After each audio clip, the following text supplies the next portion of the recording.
This program is for discussion purpose only. Business Plus TV or any of our anchor does not bear any responsibility or liability towards the content. This program is for discussion purpose only. Business Plus TV or any of our anchor.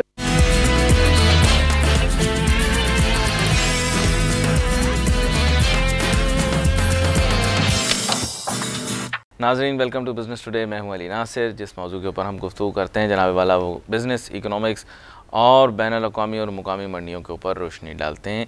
इसके अलावा हमारा सबसे अहम जो हिस्सा होता है programme का वो होता है जनाब डेली टाइम्स अखबार की हम सुर्खियों के ऊपर तज्ज़िये देना। मेरे साथ आज मेहमान व मेज़बान के तौर पर शामिल गुफ्तगू होंगे जनाब फ़हीम उज़्ज़मा साहब, जो कि हमारे रीजन के अंदर एफ़मा की नुमाइंदगी करते हैं। वेलकम करूँगा आपको। अस्सलामु अलैकुम, सुबह खैर, बिस्मिल्लाहिर्रहमानिर्रहीम। जनाब वाला, अब इसके साथ ही बाकायदा प्रोग्राम का आगाज़ करते हैं और मैं आपके सामने रखूँ इस फॉर्मेट के मुताबिक स्टॉक एक्सचेंज की कारकर्दगी। PSX searches for clear direction amid lacklustre session.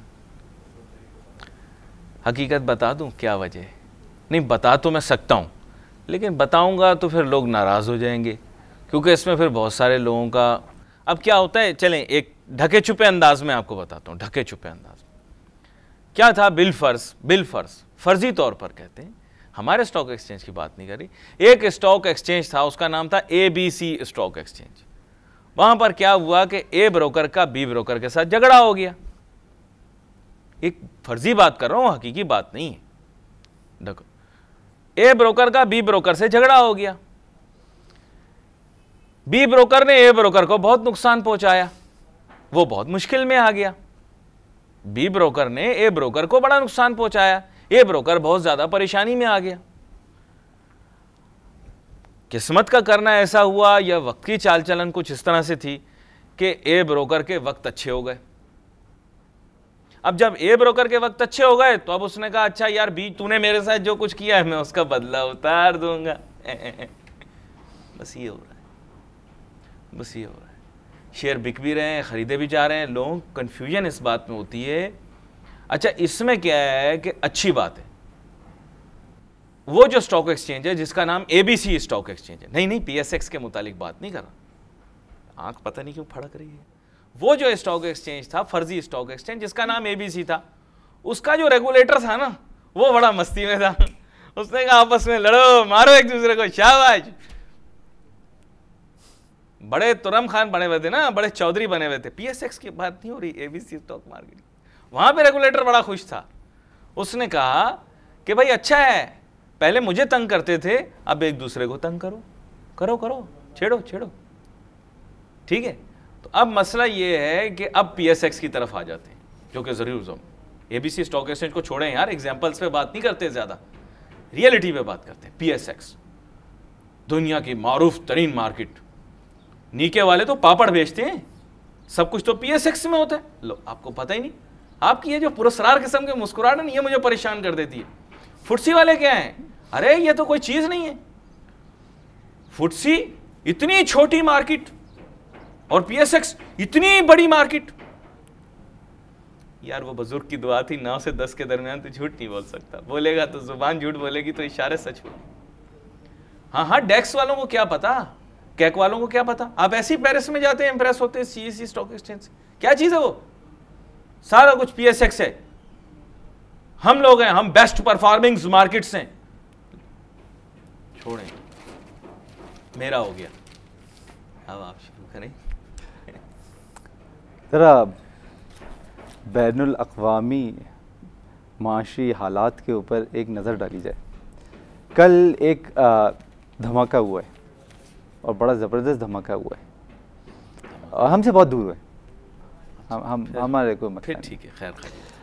Singapore के अंदर 32 साल बाद एक बैंक का लाइसेंस मनसूख कर दिया गया। अनबिलीवेबल।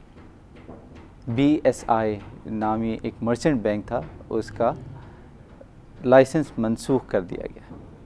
और उसके पीछे वजह क्या है कि कुछ ऐसी ट्रांजैक्शंस हुई हैं कि वो जो वहाँ के रेगुलेटरी फ्रेमवर्क और जो वहाँ के कवानीन हैं ना, उनके ऊपर कंप्लाई नहीं कर रहे थे।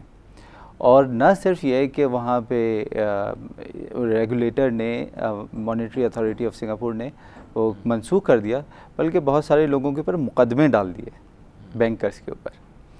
और उसके पीछे वजह ये थी कि कुछ फाइनेंशियल फ्लोज हुए थे मलेशिया से होते हुए। कहते हैं कि कुछ न कुछ रब तब था।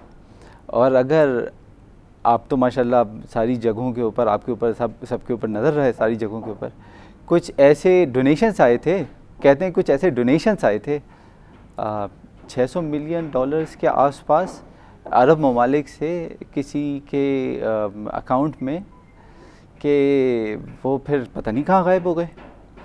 अच्छा। तो कहने का मकसद ये है कि लेकिन सिंगापुर में नहीं आए थे, के थ्रू आए थे, चैनल हुए थे।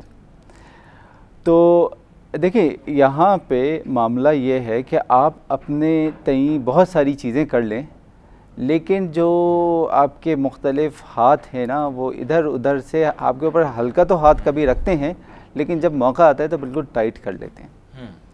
कहने का मकसद ये है कि ये जो दुनिया है ये बड़ी इंटरकनेक्टेड दुनिया है, और उसमें अगर कोई घपला कर रहा है ना, तो घपले के ऊपर कभी कोई कहते हैं लुक द अदर वे तो कर लें, लेकिन वो आपकी तरफ भी नज़र करम हो जाती है। तो ये बड़ी ख़तरनाक चीज़ें हैं, और ये इंडिकेशंस देती हैं कि आप अपने तौर पे बहुत शेर होते हैं, लेकिन जब आप ज़ेर होते हैं तो बहुत बुरा होता है। देखिए, खैर ये एक मतलब ये कि एक आपने बताया कि बहुत बड़ा वाक़या है ये, बाय वर्ल्ड स्टैंडर्ड्स ये बहुत बड़ा वाक़या है। देखिए, बात यह है कि किसी बैंक का लाइसेंस मनसूख होना बहुत सेफ़ जो मार्केट होती है, वो एक बहुत सेफ़ एनवायरनमेंट वहाँ पे, और वहाँ पे कंप्लाई ना करना ये बहुत बहुत ख़तरनाक बातें हैं। हम अपने तौर पे जो कुछ भी करें, लेकिन ये इंटरकनेक्टेड वर्ल्ड है, इंटरकनेक्टेड। आपके यहाँ पाकिस्तान के अंदर और तमाम दुनिया में, हिंदुस्तान में, फ़िलीपींस में, मलेशिया में, थाईलैंड के अंदर, साउथ अफ्रीका में, ब्राज़ील में, टर्की में, सब जगहों पे फॉरेन इन्वेस्टमेंट आई भी होती है और फॉरेन इन्वेस्टमेंट गई भी होती है। तो अगर आप कुछ इधर उधर करते हैं तो पकड़ ज़रूर होती है सर, पकड़ ज़रूर होती है, देर आयत दुरुस्त आयत। तो ये बात है, हमारे यहाँ भी पकड़ होती है, लेकिन हमारे यहाँ जब पकड़ होती है तो यहाँ पे लॉबियाँ फ़ौरन एक्टिव हो जाती हैं, कोई बचाने के लिए, कोई गिराने के लिए। तो एक्स्ट्रा आप समझे कि जो एक्स्ट्रा टू सिस्टम फैक्टर्स होते हैं ना, ये आप कह लें नॉन स्टेट एक्टर्स, नहीं बैंकिंग के मामले में वो लोग इसमें अपना किरदार अदा करना शुरू हो जाते हैं। जैसे आप पता है पिछले साल एक वाक़या पेश आया था, उसके बाद मुझे याद है आज भी कि जब वो वाक़या पेश आया तो मैं यहाँ प्रोग्राम से निकला, क्योंकि प्रोग्राम के अंदर मुझे फ़ीडबैक बहुत आ रही होती है, लेकिन मैं पढ़ता नहीं हूँ आजकल, मुझे वो इजाज़त नहीं। मुस्तकबिल में हम लोग ज़रूर कोशिश करेंगे प्रोग्राम में शामिल करें सवालात। तो उसमें क्या था कि मुझे पता लग गया कि वो ख़ास जो बैंक है, ब्रोकरेज हाउस है, उसके टर्मिनल वगैरह बंद हो गए। तो मैं बाहर निकला तो एक साहब मुझे मिल पड़े, नहीं ये नहीं हो सकता, आप झूठ बोल रहे हैं, आप झूठे इंसान हैं। मैंने बोला यार आप चेक कर लें। थोड़ी देर बाद शर्मिंदा हुए वे अपनी आंखें झुकाए मेरे सामने आकर खड़े हुए, कहते हैं हाँ आप सही कह रहे थे, बंद हो गए टर्मिनल। तो मसला ये है कि हमारे यहाँ भी एक बैंक का मसला हुआ था, मसला यही था चैनलाइजिंग मनी, लेकिन बताया नहीं गया यहाँ पर, सीधी बात है, झूठ बोला गया। तो खैर उसको छोड़े सर, इस पर आएँ, वरना फिर मैं बड़ी गहराई में चला जाऊँगा। और आपको पता है लोग जो हैं वो हर चीज़ माफ़ कर देते हैं, लेकिन अपनी गई हुई 1 रुपया माफ़ नहीं करते। तो मुझे खौफ सिर्फ उन लोगों से आता है जो बिला वजह की इस मामले में दिल पे बात ले लें। छोड़ें, 1000 रुपये में भी बैंक बिकता है, कभी कभार मुफ्त भी बिकता है बैंक, वैसे बता रहा हूँ आपको, कभी कभार बैंक मुफ्त भी बिकता है। आपको मालूम है अभी देने पड़ते हैं। अभी एक दुनिया का बहुत बड़ा बैंक है, बहुत बड़ा बैंक है, उसके ऊपर 1.5 बिलियन डॉलर का जुर्माना लगाया गया था यूएस के अंदर, वो बरी होके आ गए अमेरिका के अंदर। तो देखिए ये सारे मामला चलते रहते हैं और बड़े ज़बरदस्त तरीके से हो जाते हैं, लेकिन वो तस्लीम करते हैं। मैं आपको एक चीज़ बताऊं, जब मनी लॉन्ड्रिंग हुई और तब सैंक्शंस लगी हुई थी एक हमारे पड़ोसी मुल्क के ऊपर, और मनी लॉन्ड्रिंग की गई या जिस तरह से भी गलत तरीके से मनी चैनल्स को यूज़ किया गया, तो उन्हें डिस्क्लोज़ किया कि हाँ की फलाने चोरी, उनके ऊपर नॉमिनल से फ़ाइन लगाए, उनको छोड़ दिया।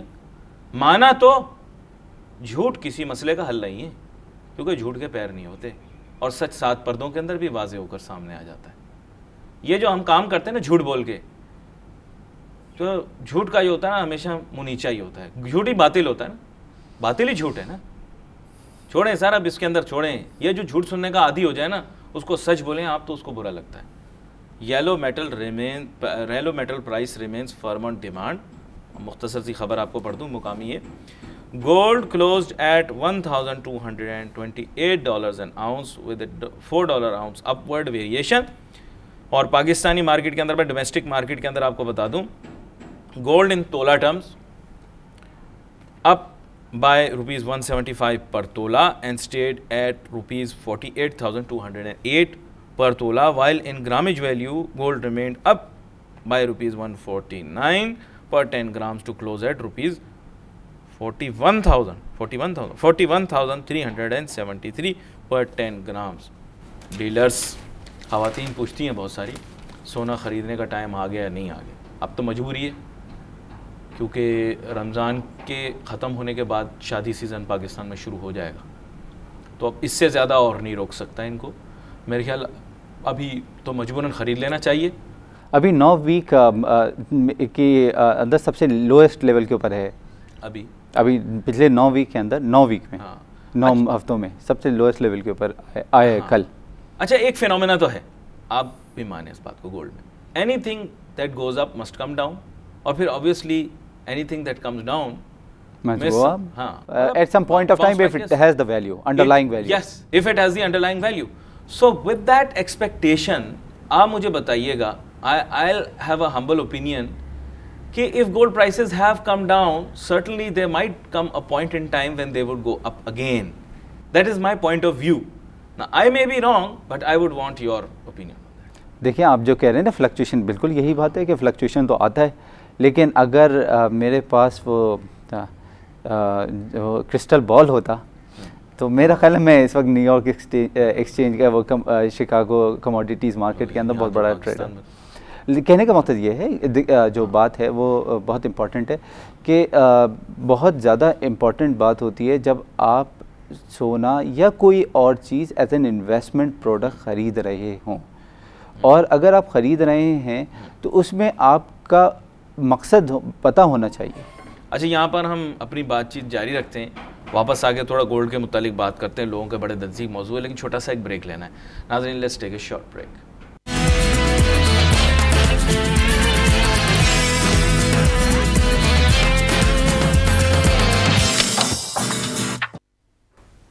नाज़रीन, वेलकम बैक आफ्टर ब्रेक। गुफ्तगू जारी फ़हीम उज़्ज़मा साहब के ऊपर सोने के मुतालिक बात कर रहे हैं।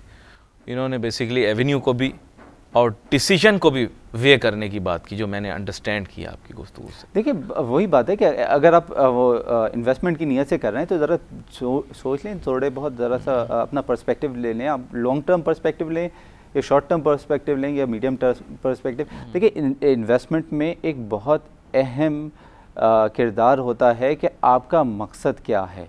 आपका शॉर्ट टर्म गेन चाहते हैं, बहुत सारे लोग बहुत सारी इन्वेस्टमेंट्स शॉर्ट टर्म गेन के ऊपर करते हैं, और कुछ ऐसी इन्वेस्टमेंट प्रोडक्ट्स हैं और कुछ ऐसी इन्वेस्टमेंट है जो कुछ शॉर्ट टर्म में अच्छा पैसा दे जाती हैं, और कुछ होती है लॉन्ग टर्म। और लॉन्ग टर्म जो इन्वेस्टमेंट होती है उसके अंदर आप जो फ्लक्चुएशन सारी होती है ना थोड़ी बहुत, वो उसको आप इग्नोर कर देते क्योंकि आपको ऐसे ऐसे ऐसे करके जा रही होती है। तो आप ये नहीं करते कि अरे नीचे आ गई यार फ़ौरन निकाल दो, अरे बढ़ रही है फ़ौरन ख़रीद लो, ऐसा नहीं होता। बल्कि ये है कि आपने देखना होता है कि आपने 2 साल में, 3 साल में, 5 साल में या 10 साल या 20 साल के अंदर पैसे निकालने।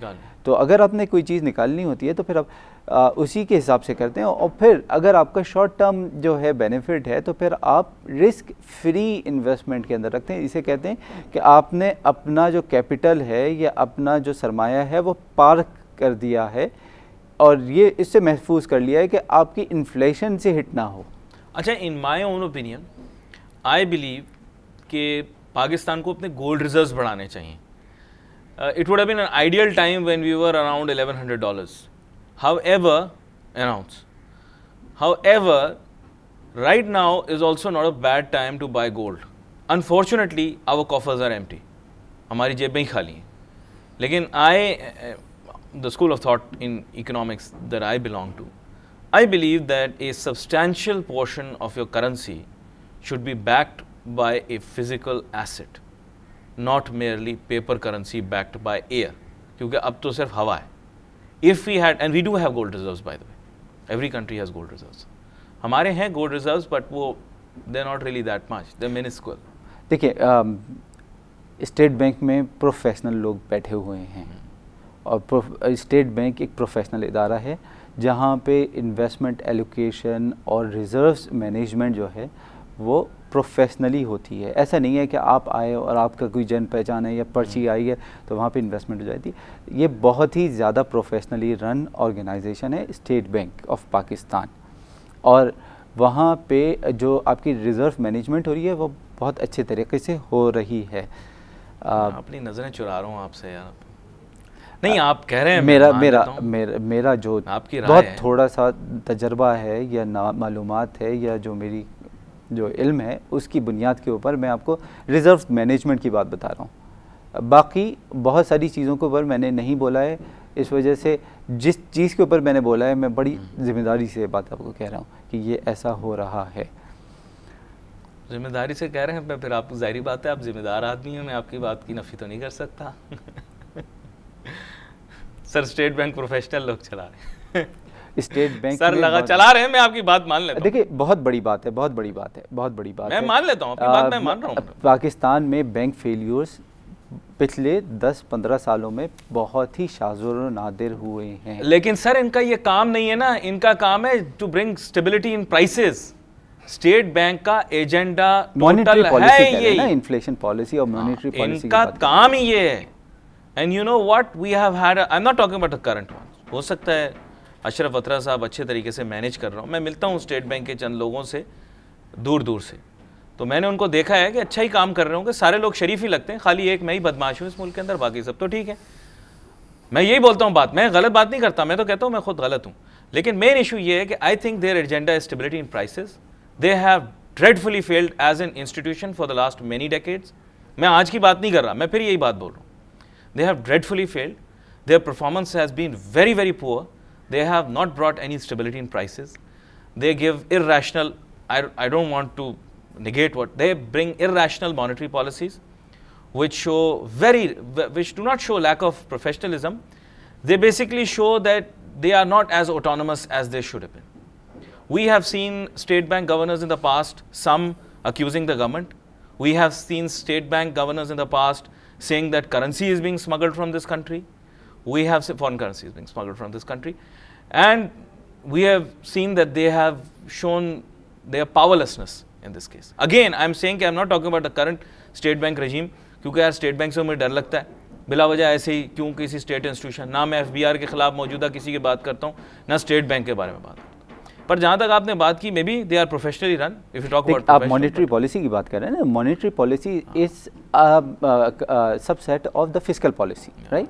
लाइक अगर आपकी फिस्कल पॉलिसी ही उसके अंदर नहीं होगी तो फिर आप अगर गवर्नमेंट ट्रेजरी बिल्स फ्लोट करती रहेगी मार्केट के अंदर और वो लिक्विडिटी सक करती रहेगी, सारा पैसा सक करती रहेगी, प्राइवेट सेक्टर क्रेडिट ग्रोथ नहीं होगी, तो फिर प्रॉब्लम होता है. वहाँ पे कितना रोल फाइनेंस मिनिस्ट्री का आता है और कहाँ सेंट्रल बैंक आता है, बड़ी डिफाइंड बाउंड्रीज हैं.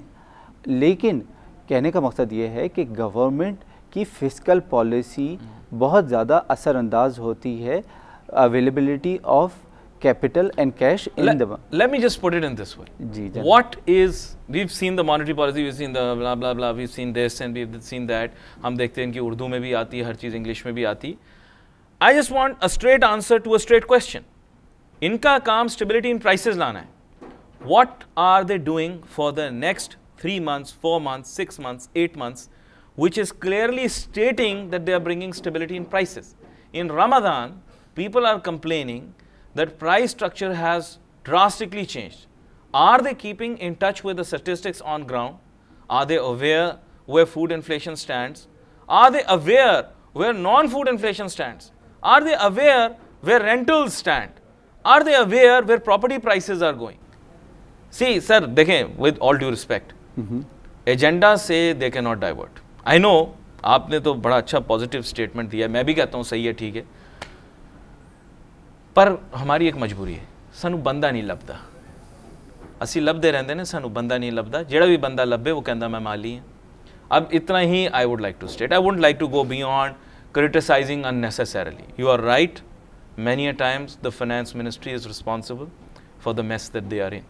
However, since we have to stick to the rules, we have to stick to the fact that where is the stability in prices. अच्छा, अब आपने चार चीज़ों के चार कंपोनेंट्स की बात की है इसके अंदर, प्राइस इंडेक्स के अंदर, या जो इन्फ्लेशन जिसके अंदर मेजर होती है, food prices, non food essential items, आपने बात की रेंटल्स की और प्रॉपर्टी की. Yes, yes. State bank food prices को इन्फ्लुएंस नहीं करेगा. ये ऑन द ग्राउंड जो गवर्नमेंट एजेंसीज हैं वो करेंगी. ऐसा तो नहीं है ज़ख़ीरा अंदोज़ी हो रही है अनाज की या और चीज़ों की, और ऐसा तो नहीं है कि जो आपकी कार्टल्स बन रही हैं, अब उसमें बहुत सारे और गवर्नमेंट के इदारे आ जाते हैं जिनका रोल है. स्टेट बैंक का काम ये नहीं है कि फ़ूड प्राइसेस को कंट्रोल करे. गवर्नमेंट का स्टेट बैंक का ये काम नहीं है कि प्रॉपर्टी प्राइसेस को कंट्रोल करे. वो तो आपकी गवर्नमेंट का काम है कि वो स्टैम्प ड्यूटीज़ लगाए और कैपिटल गेंस टैक्स लगाए और ऐसी चीज़ें लगाए कि आपके जो है ballooning of prices, property prices ना हो. ये प्रोविंशियल गवर्नमेंट का बहुत बड़ा रोल है इसके अंदर कि वो किस तरह से प्राइसेस कंट्रोल कर रही हैं, वो टैक्सेशन रिजीम क्या लेके आ रही हैं, कहाँ हैं वो. उसके अंदर आप ये नहीं कह सकते कि स्टेट बैंक का रोल आ रहा है. अच्छा, फिर एक और चीज़ बहुत इम्पॉर्टेंट है कि आप जब एक कानून तो बना लेते हैं, एक टैक्स रिजीम तो बना लेते हैं, उसकी enforcement, on the ground enforcement, वो इन्फोर्समेंट इंफ्रास्ट्रक्चर कहाँ है. मॉनेटरी पॉलिसी तो आपने इशू कर, और इन्फ्लेशन पिछले 1-1.5 साल के अंदर काफ़ी कम आई है. एक और बहुत इम्पॉर्टेंट जो एलिमेंट है आपकी एक्सचेंज रेट पॉलिसी. अगर आपका डॉलर 60 से उठ के 106 पे पहुंच गया है जी, तो आपका तो वैसे ही आधा डिवैल्यूएशन हो गया ना. आपका प्राइस, आपकी जो लोकल करेंसी है वो डिवैल्यू हो गई है. अब अगर आपकी बास्केट ऑफ कमोडिटीज़ के अंदर इंपोर्टेड आइटम्स का बहुत बड़ा रोल, आपको मालूम है कि जितना हम का एडिबल ऑयल वो इंपोर्ट करते हैं और जितना हम प्रोड्यूस करते हैं उसका कोई मवाजना नहीं है, और जो पहले किया करते थे. ये बहुत बड़ा एलिमेंट है, आपके कंपोनेंट है आपके फूड बास्केट के अंदर. इसी तरह से आपके जो ऑयल प्राइसेस हैं वो बहुत बड़ा कंपोनेंट है. अब गवर्नमेंट ने कितने टैक्सेस लगाए हुए हैं उसके ऊपर, आपके फ्यूल के ऊपर, और जिस तरह से पावर कंजम्पशन का, पावर प्रोडक्शन का और पावर टैरिफ जो है वो क्या है, ये सारी चीज़ें सर वो इनपुट हो रहा होता है कंज्यूमर प्राइस इंडेक्स के अंदर. अब वो वेटेज जिस तरह से भी दे दें, ये बहुत बड़ा रोल होता है. खादिम की अगर सुन लें, इससे आगे मैं उन पर तनकीद नहीं करूँगा क्योंकि मुझे को उन पर तनकीद करने की ज़रूरत नहीं है, वरना मैं ऐसी बातें कह सकता हूँ कि वो मतलब ये कि परेशान हो जाएंगे.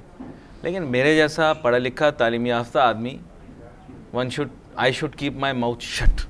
I am seriously telling you. I wouldn't like to contest them. Seriously, I wouldn't like to. You are partially right in many of the things that you said. But let me put it straight to you. In an immature economy like ours, we allowed consumer financing that allowed prices to go up in many sectors. We allowed open plot financing that allowed property prices to jump up. I'll be very frank. At one time, like you said, you were talking yesterday about mortgages. Where do we stand right now on mortgages for built up property? ठीक है, उसमें मैं और आप थोड़ा सा opinion pose करते हैं. But I'll be very frank. The monetary policy is supposed to cater for inflation. Why we do not control? बहुत सारे लोग मुझे कहते हैं कि महंगाई पे काबू. चले मैं मौजूद थोड़ा सा तब्दील कर देता हूँ. I want to divert it, frankly speaking. Because देखें, जानते ये भी हैं. Like you said, they are professional, they are qualified, they are getting very good salaries. Many of them are PhDs. असल चीज़ क्या होती है कि एक पढ़ा लिखा आदमी जब कोई काम गलत कर दे तो हम बुरा मानते हैं. जब कोई पढ़ा लिखा आदमी सिग्नल तोड़ता है ना, जैसे मैं टाई सूट बूट पहन के सिग्नल तोड़ूंगा तो लोग मैंने पढ़ा लिखा आदमी कैसे थर्ड क्लास हरकत करके गया. लोग यही कहेंगे ना. अगर मैं खिड़की नीचे करूंगा, सिंगापुर की आप बात करते हैं, सिंगापुर में कचरा फेंक दूंगा तो कचरा लिफाफे में लपेट के मुझे वापस आएगा. लेकिन जब मैं टाई सूट वाला बाबू जा रहा हूँगा और मैं कहीं से आइसक्रीम या कोई रैपर लेकर बाहर फेंकूंगा तो लोग मुझे कहते हैं पढ़ा लिखा आदमी क्या घटिया हरकत की है. मैं वैसे बोल रहा हूँ, sorry for non parliamentary language, लेकिन that's what people would say. So अगर एक पढ़ा लिखा आदमी जो कि जानता है कि मतलब I am talking about the institution itself, वो गलती करेगा तो मैं ये नहीं कह रहा कि people will be as harsh. They'll be very frank. I don't want to get into that. मैं नहीं जाऊँगा, सच बताऊँगा, फिसलन में पैर नहीं रखूँगा. पहले ही इतने दुश्मन बना ली, क्या ज़रूरत पड़ी इनके पीछे पड़ने की. But I'm seriously telling you, जैसे आपने कहा कि आप भी अदना से एक तालिब इल्म हैं इस मौजू के, मैं भी एक अदना सा खाकरोब हूँ, झाड़ू लगाने वाला स्वीपर हूँ. यकीन करें, अब मैं इनको ओपन कॉन्टेस्ट चैलेंज देता हूँ. मैं सच बताऊँ, आपने तो बात की, आप मेरे, अगर स्टेट बैंक से कोई भी आना चाहे और किसी भी पॉलिसी को अपनी डिफेंड करना चाहे, कोई माई का लाल आना चाहे, स्टेट बैंक से आना चाहे, FBR से आना चाहे, कोई भी economic policy government economic affair division से कोई आना चाहे, कोई PhD आना चाहे, आ जाए, टीवी पे ना आए, किसी यूनिवर्सिटी में आ जाए. अगर मैंने उसको इकोनॉमिक्स की किताब और फाइनेंस की किताबों के जरिए चारों शाने चित ना कर दिया, तो अकबर मेरा नाम नहीं, मेरा अली नासिर मेरा. मैं बड़े गरूर या फ़ख्र की बात नहीं कर रहा, और मेरे जैसे थाउजेंड्स और लोग हैं, मैं अकेला नहीं हूँ. मैं फिर यही कहता हूँ, थाउजेंड्स ऑफ और कैपेबल एजुकेटेड लोग हैं जिनको इकोनॉमिक्स और फाइनेंस की नॉलेज के साथ साथ थोड़ा सा या बहुत ज़्यादा अपने रब का खौफ है कि आखिरत आएगी. एक बात है, बुरा ना मानना सर, सॉरी मैंने बात की है, आपके ऊपर तंज नहीं किया मैंने. स्टेट बैंक की पॉलिसी मैं एक बात कह रहा हूं, लेकिन आपने जो बातें की सही की, मैं इसमें कोई दो राय नहीं है. आपने जो बातें की वो बिल्कुल सही की, आपने दुरुस्त बातें की. इसको मैं पूरे तरीके से एक्नॉलेज करता हूं कि स्टेट बैंक की डोमेन के अंदर वो चीज़ें नहीं आती. स्टेट बैंक को आप जैसे लोगों को अपने यहाँ स्पोक्समैन रखना चाहिए, आप जैसे लोगों को अपने पास एम्प्लॉय करना चाहिए जो इतनी खूबसूरती से दिफा कर जाए, तो नरम अंदाज से. एक बात मैं ज़रूर कहूँगा, मैं स्टेट बैंक की छोड़ दें, रेगुलेटर को छोड़ दें, गवर्नमेंट के मॉनेटरी पॉलिसी को छोड़ दें, फिस्कल पॉलिसी को छोड़ दें, टैक्स पॉलिसी को छोड़ दें, मैं एक आम आदमी की बात कर रहा हूँ और एक आम नाजिर की बात कर रहा हूँ जो ये प्रोग्राम देख रहे हैं. हज़रत शुएब अलैहिस्सलाम के दौर में उनकी कौम क्या करती थी? नाप तोल में कमी करती थी, और फिर उन्होंने, पैगंबर ने कहा ना करो, ये ना करो. उन्होंने कहा हम तुम्हारी बात नहीं सुनेंगे. उनको बचा के जो मुत्तकी लोग थे और जो पैगंबर, अज़ाब आया और वैसे के वैसे ही रह गए. क्या हम अपने गिरेबान में झांकें? मैं मानता हूँ, हम अपने गिरेबान में झांकें, क्या हम नाप तोल में कमी कर रहे हैं या नहीं? अगर कर रहे नहीं हैं तो कोई मसला नहीं है, कोई नहीं मसला, ठीक है. हम तो आखिरत में जवाब देने को तैयार होंगे. तस्लीम किया कि सारे लोग अच्छे, मैं बुरा, और लेकिन बात मेरी अगर सही है तो फिर माननी पड़ेगी. और एक और बात, एक दूसरे का पैसा जुल्म के साथ नाहक ना खाओ. कारोबार करना है, कारोबार में मुनाफा हो जाए तो कर लो. अच्छा, आपको दूसरी जानिब में ले आता हूँ. असल में शरई मौज़ूआत पे मैं बात नहीं करता, थोड़ा सा घबराता हूँ. मैं भी कोई नहीं, मेरे भी बहुत ही, मेरा इल्म ही नहीं है कोई इतना ज़्यादा. नहीं, मैं जानता नहीं ना, उसके बारे में मालूमात नहीं है. तमाम ये जो वाक़या आपने जिसका जिक्र किया. अच्छा, यहाँ पे मैं एक चीज़ मैं आपको इन्फ्लेशन पे ला रहा था सर. खादिम आपको इन्फ्लेशन पर लेकर आ रहा था, विच इज़ ए प्योर, जिसे आप कह लें कि इकोनॉमिक्स का मौजू है. मसला ये है कि कुछ इस तरह के वाक़यात पेश आए हैं कि जैसे हमारे यहाँ आपको पता होगा कि ग्राम फ्लावर की कीमत में बड़ी तेज़ी से इजाफा हो जाता है, यानी बेसन जिसे कहते हैं. लास्ट ईयर कुछ होता है, और सबसे ज़्यादा मेरे ख्याल कंजम्पशन पूरे रमज़ान के अंदर किसी एडिबल आइटम की अगर हो रही होती है तो वो बेसन की हो रही होती है. You know, raw material for pakora, sorry economic terms के अंदर बता रहा हूँ मैं. And the prices I heard are rising again, and this year they are much higher than what they were last year. I think gram flour के और दीगर जो जैसे फूड आइटम्स के बारे में हम बात करते हैं, उसके बारे में आप थोड़ी सी ओपिनियन दें. देखिए, वही बात आ जाती है कि इंटरनेशनल कमोडिटी प्राइसेस के अंदर अगर वो प्राइसेस नहीं हैं जो कि यहाँ पे हैं और मिसमैच है, तो आपको मालूम हो जाएगा कि क्या हो रहा है. तो सामने की बात है ना. अगर इंटरनेशनल मार्केट के अंदर कमोडिटी प्राइस लो हुई है और वो नहीं है, तो क्या हो रहा है यहाँ पे? क्या हो रहा है वो बस वो कहेंगे मुकामी डिमांड एंड सप्लाई. वक्त हमारे पास मुख्तसर होता है. फ़हीम ज़मा साहब, आपका बहुत शुक्रिया, आप शो पर हमारे साथ शामिल हुए. सॉरी, थोड़ा सा मैं जो इकोनॉमिक्स, इन्फ्लेशन और मॉनेटरी पॉलिसी के ऊपर थोड़ा सा जज्बाती हो जाता हूँ, जिसके लिए मैं आपसे भी माजरत चाहता हूँ और नाजरीन से भी माजरत चाहता हूँ, क्योंकि मौजू ऐसा होता है ना, मॉनेटरी पॉलिसी, मैंने काफ़ी अरसे से बात नहीं की, मेरे दिल में बड़ी भड़ास पड़ी, लेकिन मैं उसको पी जाता हूँ. तो आपका बहुत शुक्रिया, आप शो पर शामिल हो हमारे साथ. माजरत चाहता हूँ उनसे अगर किसी की भी दिल आज़ारी हुई हो, और आपसे माजरत चाहता हूँ अगर कोई ऐसी बात की हो। और हम सोशल मीडिया के ऊपर बहुत ज़्यादा मुतारिक रहते हैं, वक्तन फ़वक्तन हमारे पते आपके सामने स्क्रीन पर आते रहेंगे, इस पर आप अपनी फ़ीडबैक हमें ज़रूर भेजिएगा। हम उस फीडबैक के मुताबिक प्रोग्राम के अंदर मज़ामीन का जो है वो इंतखाब करेंगे। आज के प्रोग्राम का वक्त ख़त्म हुआ, चाहता है अली नासिर को और फ़हीम उज़्ज़मा साहब और तमाम टीम को इजाज़त दीजिए। अल्लाह हाफ़िज़।